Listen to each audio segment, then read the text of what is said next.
Hey everyone, I'm Erin Sanchez from candidlyerin.com, Hi, and I'm Yolanda from Y Social Marketing. and this is Marketing Matters. You can catch us here every single week right here on YouTube.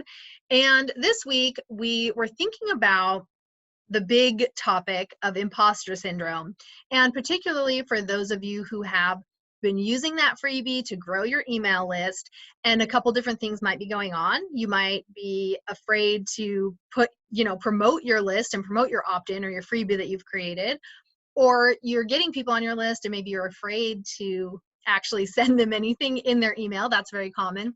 So one of the big reasons this happens is imposter syndrome and self-doubt and all that. So we wanted to touch on that topic today, and I'm going to let you run with it, Yolanda. Okay, so I think let's start with a definition of what imposter syndrome is. It's a feeling that we don't deserve our successes, small or big. It's we kind of attribute our successes to luck, and rather than our own skills and talents, right? So that's imposter syndrome. And it's this feeling of unworthiness, of undeservedness. We don't deserve the attention, the accolades, the success, right? Yeah. It really is like an imposter. I love saying this, like it's an imposter that's living within us, and we have to be aware of it. That it's not really who we are.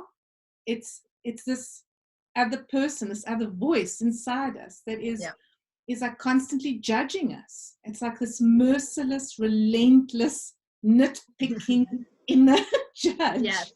I've had it in many areas of my life. The first time I think I really experienced it or knew what I was experiencing, like I had a label for it, was in grad school. Because I was like, the whole first year of grad school, I was like, why am I here? How did I get in? I was a fluke. Like, to me, that's imposter syndrome in a nutshell. Is like, somehow I managed to trick them into I tricked them into thinking I was smart enough to be here. Yeah. I think a lot of us feel that way, like a fraud, right? Like that we are tricking everyone into believing we are this marketer or this composer or whatever it is, and that we're not somehow deserving of that space. Right. Totally. And it's not true. So I've written a few tips down. The first thing that I'd like to say is start out by acknowledging your feelings. When you become aware of this inner critic, right, this judging, this I'm not worthy, just get to a space where you silence yourself, and you, even if you write it out. I'm someone who's always writing out stuff, and maybe and I find it very helpful, and I know my clients do as well. Just write out whatever that thought is. I am not deserving of this. And then and you mentioned it, I think, before in one of our conversations, where you keep saying why. So I'm not deserving of this. Why, and just keep running it down until it doesn't make sense anymore, where it's just you've rewritten that story that you're telling yourself. And also to remember to lean towards the logic and not towards the emotional side of things, because we get very emotional about this. This is an interesting stat, actually, and I don't have the exact percentage, but I know that women tend to suffer more from imposter syndrome than men. Yes, I've read that too. Yes, because absolutely. Many men don't feel the need to, like, they feel worthy of being promoted and worthy of owning that space, right? To a fault. Women struggle with this, right? Yeah. And I think it also has to do with the fact that we are more emotional creatures, right? We don't tend to be logical immediately. We tend to feel things and to think with our emotions, and like, if this is not feeling right, then we run with that, when that's not the way to be. You should be logical in your approach. Yeah. And really quickly, this is off topic, but I want to highlight this because it's something that I recently talked with someone about. I do think men are super emotional in a different way. So I don't want like a blanket statement like women are more emotional. Men can be very emotional and reactionary, but oftentimes it's in a completely different way, and it's not toward themselves in this kind of way that you're talking about. I think it's just important to say that for my own. I have to say it. I agree with you. I mean, they're obviously, Yeah. We don't want to make blanket statements, Yes, definitely not. exactly. Definitely Anyways. not. But if you are someone who does seem to just go with the emotions more, you allow yourself to be led by Right. emotion, Yep. then rein yourself in. Yep. Like, stop doing that so much and just Absolutely.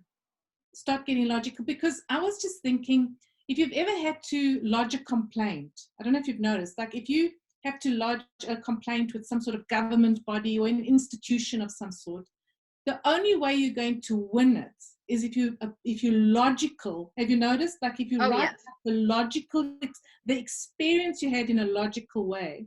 Whereas if you fill it with feelings and emotions, it's like easily thrown out of whatever.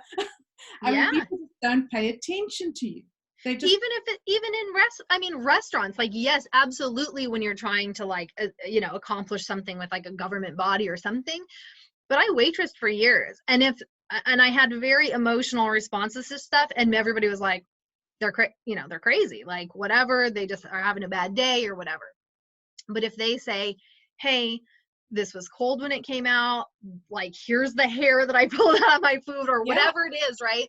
And they stay calm, then you're like, oh my gosh, I'm so sorry, let me take care of that for you, what can we, right? Like it totally, approach it logically instead of emotionally, you're going to have a lot more success. Yeah. So yeah, remind yourself of the facts is basically what we're saying. Yeah.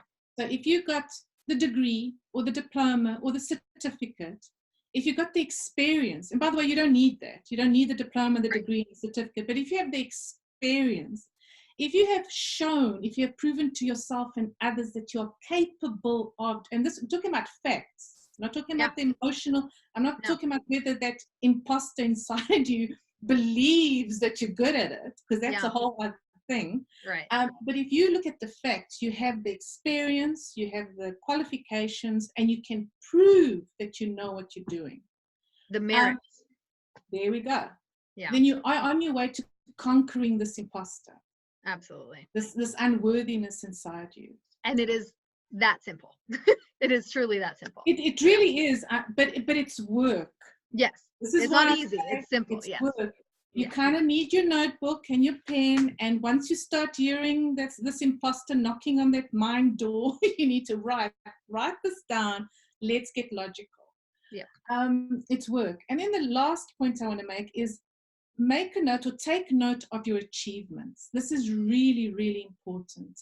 If people are complimenting you on your work, on the quality of your work, and they can do this in various ways, right? If they're leaving a compliment or a comment on social media saying how wonderful they find your writing, for example, your writing is inspiring, or your tip was helpful, on social media or email, or they're responding on your blog, write those out. What I call it a credit jar. So you get a little glass jar and you call it your credit jar, and you just tear out pieces of paper and you actually just write out that compliment and you throw it in your credit jar.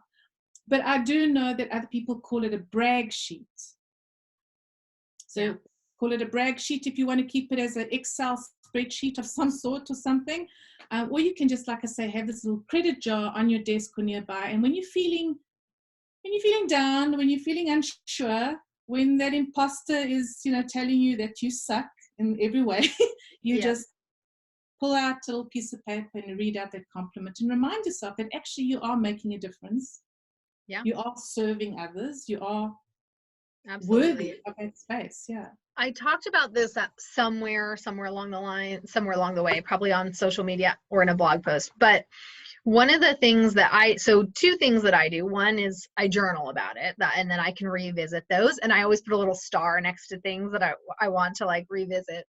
But the other thing that I do, and I recommend other people do, is one, screenshot the stuff on social media, screenshot when people are telling you all these great things, then use the screenshots as testimonials on your website.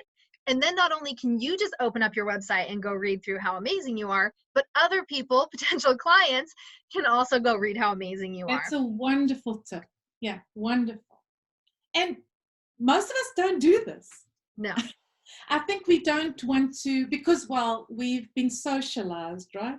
We've been socialized not to brag, not to talk about our accomplishments. Yep. And look, and there's a lot of truth in it's better to be humble.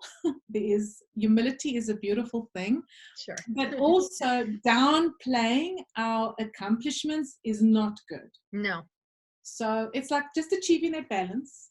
Like, Yep. you must be able to say, I did this and I'm proud of it without feeling like you're bragging.